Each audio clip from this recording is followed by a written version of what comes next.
بسم اللہ الرحمن الرحیم۔ السلام علیکم۔ آج کا یہ قصہ ایک غسل دینے والی خواتین نے ہمارے انسٹاگرام پر شیئر کیا ہے، جو آج ہم آپ کو اس کی زبانی سنانے جا رہے ہیں۔ میں اس رات کو آج بھی بھول نہیں پائی جس نے میری زندگی بدل کے رکھ دی تھی۔ یہ بات اس سرد بھیانک رات کی ہے۔ یہ جنوری کی شروع کی تاریخیں تھیں اور سردی کا یہ عالم تھا کہ ہر طرف دھند ہی دھند تھی۔ ابھی ٹھیک سے دن بھی نہیں چڑھا تھا کہ جب میں رضائی میں گھس کے سو رہی تھی، اور پھر بھی مجھے ٹھنڈ کا احساس ہو رہا تھا۔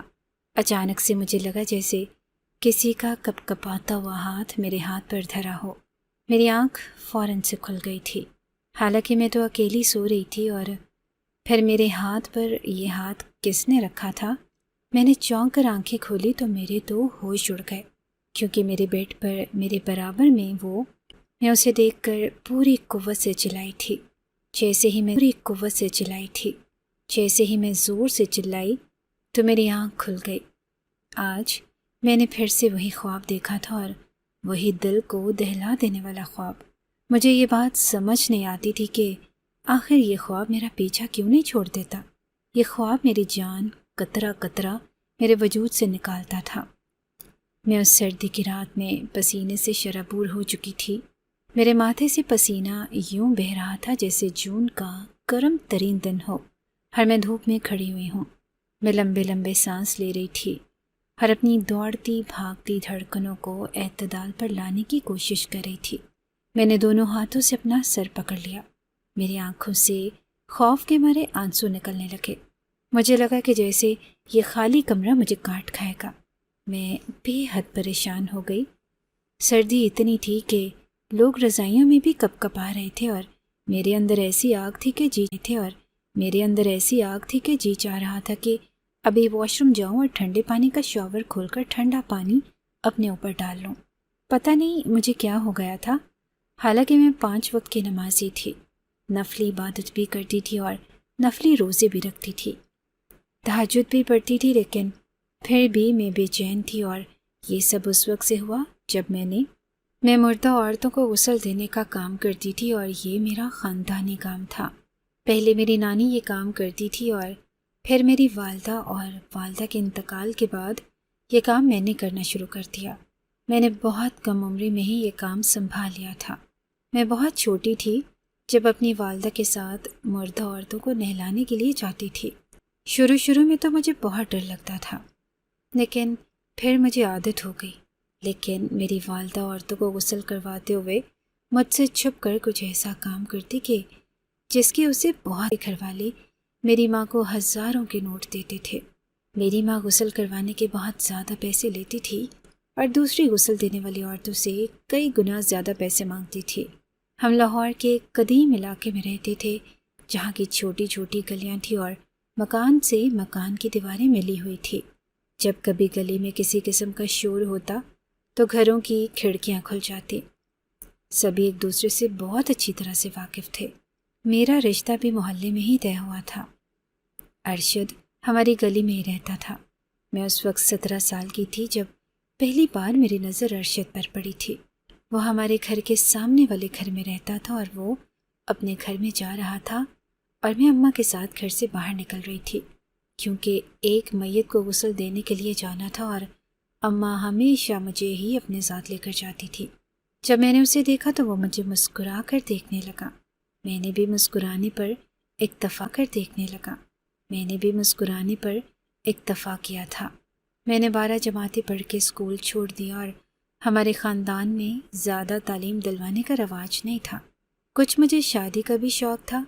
میری ارشد کے ساتھ بات چیت ہونے لگی تھی، اور پھر بہت جلد ہی اس نے اپنا رشتہ بھی بھیج دیا۔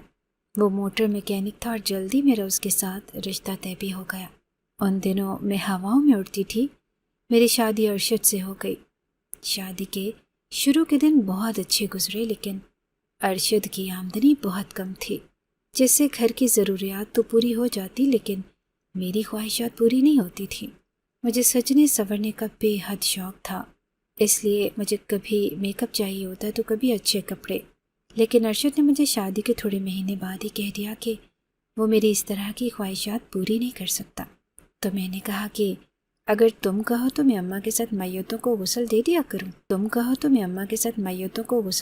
کروں۔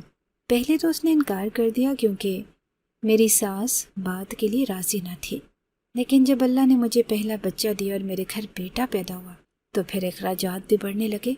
ارشد ان دنوں کافی پریشان تھا، پھر ساس کے تنقیدی مزاج سے بھی میں بڑی تنگ تھی۔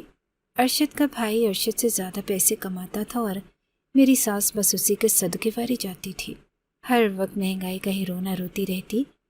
ارشد اپنی ماں کو مہینے کے بس 15,000 دیتا اور باقی چھوٹے موٹے خرچے وہ ابھی الگ کرتے تھے، لیکن اس پر بھی میری ساس کو ہر وقت اعتراض رہتا کہ 15,000 میں گھر کا کھانا پینا نہیں چلتا، بجلی کا بل بھی ہے اور گیس کا بل بھی آج کل آسمانوں سے باتیں کر رہا ہے۔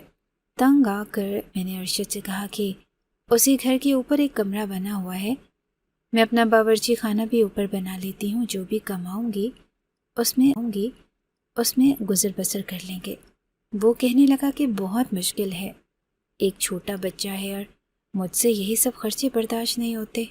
میں نے کہا تو مجھے اجازت کیوں نہیں دے دیتے، میں اماں کے ساتھ میت کو غسل دے دوں گی۔ تو وہ کہنے لگا بھلا اس میں کیا فائدہ ہے، اس سے کیا ہوگا؟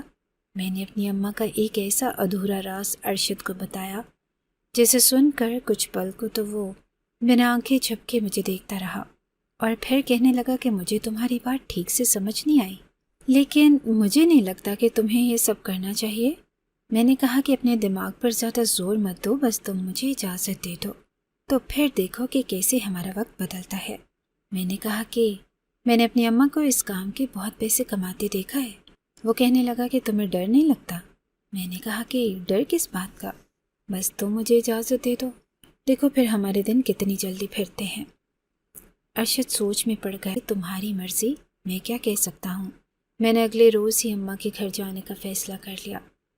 اماں کے گھر گئی تو میں نے غربت کا رونا شروع کر دیا۔ اماں کہنے لگی کہ میں اکیلے بھی میت کو نہلانے میں بڑی مشکل میں پڑ جاتی ہوں، تم ہوتی تھی تو مسئلہ نہیں ہوتا تھا۔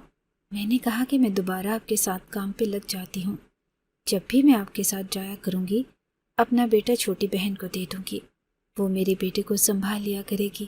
میری والدہ نے بھی اعتراض نہیں کیا کیونکہ انہیں بھی ایک مددگار کی ضرورت تھی، اور میری چھوٹی بہن میری والدہ کے ساتھ نہیں جاتی تھی، وہ کہتی تھی کہ مجھے ڈر لگتا ہے۔ بہرحال اب جب بھی کسی میت کو نہلانے کے لیے جانا ہوتا تو میں اپنی اماں کے ساتھ چلی جاتی تھی، لیکن میں نہیں جانتی تھی کہ میری زندگی میں ایسا بھی واقعہ پیش آ سکتا ہے جو میری زندگی کو مکمل طور پر بدل کر رکھ دے گا۔ جب بھی میں اور اماں میت کو نہلانے جاتے تو ہمیں پیسے کافی ٹھیک ٹھاک ملتے تھے۔ ایک ہی باری میں جب میں 5,000 کا نوٹ لا کر ارشد کے ہاتھ پہ رکھ دیتی تو وہ مجھے حیرت سے دیکھنے لگتا۔ وہ کہنے لگا کہ میں نے آج تک کبھی کسی کو میت کو غسل کرانے کے اتنے پیسے لیتے ہوئے نہیں دیکھا۔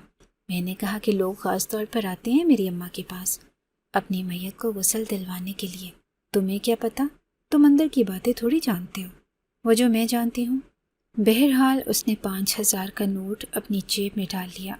اس ایک مہینے میں 6 میتوں کو میں نے اپنی اماں کے ساتھ غسل دیا تھا اور مہینے کا 25,000 میں نے اپنے شوہر کو دیا تھا۔ وہ تو بہت خوش تھا اور کہنے لگا کہ اتنی رقم تو میں بھی نہیں کماتا تھا، ہمارے تو عیش ہو جائیں گے۔ لیکن وہ حیران بھی تھا، وہ اکثر مجھے کہتا تھا اور مجھے یہ بات سمجھ نہیں آتی تھی کہ آخر تمہاری اماں کو لوگ اتنے پیسے کیوں دیتے ہیں۔ میں نے کہا کہ یہ تو راز کی بات، اماں نے مجھے منع کیا ہے کہ میں تمہیں نہیں بتا سکتی، اور سچ بتاؤں تو اماں نے یہ راز اب تک مجھے بھی نہیں بتایا۔ اماں جو کچھ کرتی ہیں وہ کافی پوشیدہ طریقے سے کرتی ہیں، سچ بتاؤں تو مجھے بھی نہیں معلوم کہ میری اماں کیا کرتی ہیں۔ وہ کہنے لگا تمہیں دیکھنا چاہیے، دیکھو تو صحیح کہ تمہاری اماں آخر کرتی کیا ہیں، کیونکہ آج کل تمہاری ماں بیمار رہنے لگی ہے، اگر تمہاری ماں کو کچھ ہو گیا اور یہ راز تمہاری ماں کے ساتھ ہی قبر میں چلا گیا تو تم پیسے کیسے کماؤ گی؟ ارشد کی بات نے تو مجھے بھی ایک پل کے لیے سوچ میں مبتلا کر دیا تھا، یہ تو میں نے سوچا ہی نہیں تھا، واقعی اماں نے مجھے یہ راز کبھی بتایا ہی نہیں تھا۔ وہ تو ہمیشہ خواتین سے کانوں میں ہی بات کرتی تھی اور مٹھی میں پیسہ ڈبا لیتی تھی، پیسے میرے ہاتھ میں رکھتی تھی، مجھے غسل دینا ہوتا تھا اور غسل دینے کے بعد مجھے کمرے سے بھیج دیتی تھی اور پھر آدھے گھنٹے بعد ہی باہر آتی تھی۔ جب باہر آتی تھی تو وہ پسینے سے شرابور ہوئی اور آنکھوں ہی آنکھوں میں گھر کی خواتین کو اشارہ کرتی تھی اور کہتی تھی کہ آپ کا کام ہو گیا ہے، اور وہ خوش ہو جاتی، اماں کو اور بھی زیادہ پیسے دیتی۔ مجھے سمجھ نہیں آتی تھی کہ آخر اماں ایسا بھی کیا میت کے ساتھ کرتی تھی کہ اماں کو 10,000 کے نوٹ ملتے تھے۔ ایک بار میں نے اماں سے پوچھا تو اماں کہنے لگی کہ زیادہ سوال مت کیا کر۔ خیر، اس وقت تو میں چھوٹی تھی اور غیر شادی شدہ تھی، لیکن اب مجھے تجسس بھی تھا اور پیسے کی مجھے ضرورت بھی تھی۔ اور ارشد کی یہ بات بھی ٹھیک تھی کہ میری اماں بیمار رہنے لگی تھی۔ بہت جلدی اس کا سانس پھول جاتا اور وہ تھک جاتی تھی۔ اگر اللہ نہ کرے اسے کچھ ہو گیا تو میرا یہ کام تو بالکل ٹھپ ہو جائے گا، کیونکہ جو اماں کرتی تھی وہ چپ چاپ کرتی تھی، مجھے بھی نہیں بتاتی تھی، البتہ پیسے مجھے دے دیتی تھی۔ لیکن میں چاہتی تھی کہ اماں سے یہ راز بھی پوچھ لوں، اس لیے میں نے سوچ لیا اور مصمم کہ اس بار جب اماں کے ساتھ جاؤں گی تو میں بھی دیکھوں گی کہ آخر اماں میت کے ساتھ ایسا کیا کرتی ہیں جو مجھے نہیں بتاتی اور جس کی اماں کو بہت زیادہ پیسے ملتے ہیں۔ میں نے نوٹ کیا تھا کہ زیادہ تر عورتیں میری ماں سے ہی اپنی میت کو غسل دلوانے کو ترجیح دیتی تھیں۔ جتنے پیسے ماں میت کو غسل دینے کے کما لیتی تھی، اتنا کوئی مرد بھی مہینے کا نہیں کماتا ہوگا۔ اب مجھے اس بات کا انتظار تھا کہ کب اماں مجھے میت کو غسل کروانے کے لیے بلائے تو میں بھی اماں کے اس راز کو اپنے اندر اتار لوں، کیونکہ اصل کمائی کا ذریعہ تو وہ راستہ ہی تھا جو اماں نے آج تک مجھے نہیں بتایا تھا۔ اگلی بار جب اماں نے مجھے کہا کہ میت کو غسل دینے جانا ہے تو میں نے فوراً سے حامی بھر لی۔ میری اماں کا گھر بس سامنے ہی تو تھا، اس لیے میں نے بچہ اٹھایا اور اسے اپنی چھوٹی بہن کے حوالے کیا اور اماں کے ساتھ ایک گھر میں ایک عورت کو غسل دینے کے لیے چلی گئی۔ جب میں نے پورا غسل دے دیا تو میری ماں غسل دینے میں ہی ہانپ کے رہ گئی۔ اس کا سانس بہت پھول رہا تھا، اتنا کہ بات تک منہ سے نہیں ہو رہی تھی۔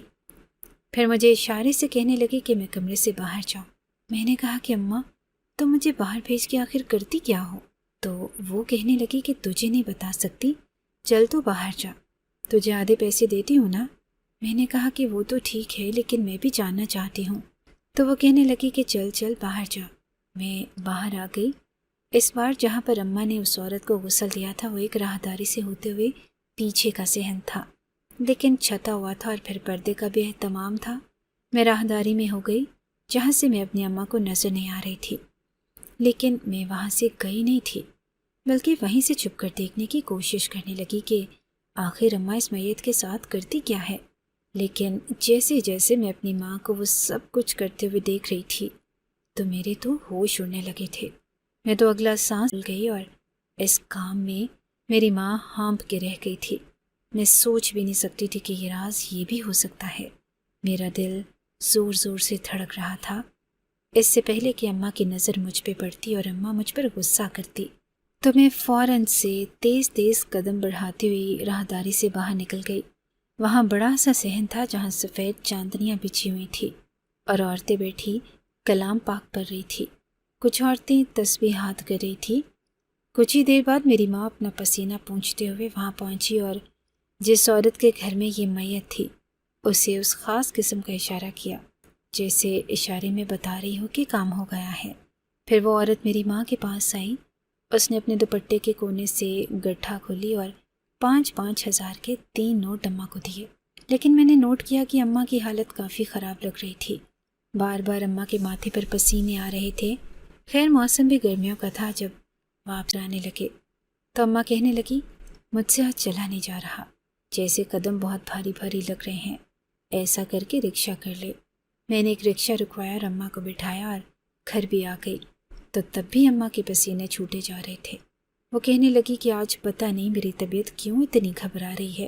میں نے چھوٹی بہن سے کہا کہ جا ٹھنڈا روح افزا کا شربت بنا کر لا، اماں کو شاید تا لگ گیا ہے، دماغ میں گرمی چڑھ گئی ہے اور اس لیے اماں کو گھبراہٹ ہو رہی ہے اور پسینے آ رہے ہیں۔ میں نے جلدی سے فین آن کر کے اماں کی طرف کر دیا، لیکن اماں کی حالت مجھے مزید بگڑتی ہوئی نظر آ رہی تھی۔ وہ سنبھال ہی نہیں پا رہی تھی اور بار بار اپنے سینے کو ہاتھ سے سہلانے لگی، جیسے سینے میں ان کے کچھ ہو رہا ہو۔ وہ بار بار یہ بھی کہے جا رہی تھی کہ مجھے گھبراہٹ ہو رہی ہے، مجھے بے چینی لگی ہوئی ہے۔ بہرحال میں نے جلدی سے اپنے بھائی کو فون کیا اور اسے گھر پہ بلا لیا۔ ابا بھی گھر پہ آ گئے، لیکن اماں کی حالت ٹھیک تھی۔ ابا اور بھائی کے ساتھ میں ہی اماں کو ہاسپٹل لے کر گئے، لیکن جب تک ہم ہاسپٹل لے کر گئے اماں بے جان وجود ہو چکی تھی۔ میری اماں کا انتقال ہو گیا تھا۔ یہ سب کچھ اتنا آنن فانن ہوا کہ میں سمجھ ہی نہیں پائی کہ میری اماں کو اچانک سے ہو کیا گیا تھا۔ بہرحال وہ وقت ہم پہ بہت کڑا گزرا۔ سب سے زیادہ میں نے اپنی اماں کے ساتھ وقت گزارا تھا اور میرے تو آنسو ہی خشک نہیں ہو رہے تھے۔ ارشد مجھے بہت سنبھالنے کی کوشش کر رہا تھا اور مجھے سمجھا بھی رہا تھا کہ زیادہ پریشان مت ہو، چھوٹا سا بچہ ہے تمہارا، تم اگر اپنی ماں کے غم کو سینے سے لگائے رکھو گی تو بیٹا تمہیں دیکھ کر پریشان ہوتا رہے گا۔ لیکن میرے بھی تو اختیار میں نہ تھا۔ میری ماں جا چکی تھی، جس سے میرا پیار بہت زیادہ تھا۔ میری دونوں بڑی بہنیں بھی بہت روئیں، لیکن میری حالت ان سب سے زیادہ بری تھی۔ مجھے غشی کے دورے پڑ رہے تھے اور سب سے زیادہ اماں کا غم مجھے تھا، اور صدمہ دل پر ایسا لگا کہ 8 دن میں نے ٹھیک سے کچھ کھایا پیا نہیں تھا۔ لیکن وقت کا کام ہے گزر جانا، تو یہ وقت بھی گزر رہا تھا۔ میں نے نہ جانے کتنی عورتوں کی میتوں کو غسل دیا، لیکن جب باری میری ماں کو غسل دینے کی آئی تو میں بے ہوش پڑی تھی۔ میری بہنوں نے ہی میری ماں کو غسل دیا۔ کب میری ماں کی تدفین ہوئی مجھے کچھ پتہ نہیں تھا، کیونکہ میں بے ہوش ہو گئی تھی۔ بہرحال یہ غم میرے لیے کوئی چھوٹا غم نہیں تھا۔ 2 مہینے لگے مجھے سنبھلتے ہوئے۔ میں بے حد پریشان تھی اور ارشد 2 مہینے مجھے سنبھالتا رہا۔ وہ میرا بہت خیال رکھتا تھا، اور پھر بیٹا بھی چھوٹا تھا، گھر کے کام کاج میں اکیلی ہی کرتی تھی۔ ارشد ایک دن مجھے کہنے لگا کہ موسم بدل رہا ہے اور میرا تو سمجھو کام ہی بند ہو جائے گا۔ میں نے کہا کیا مطلب ہے تمہارا؟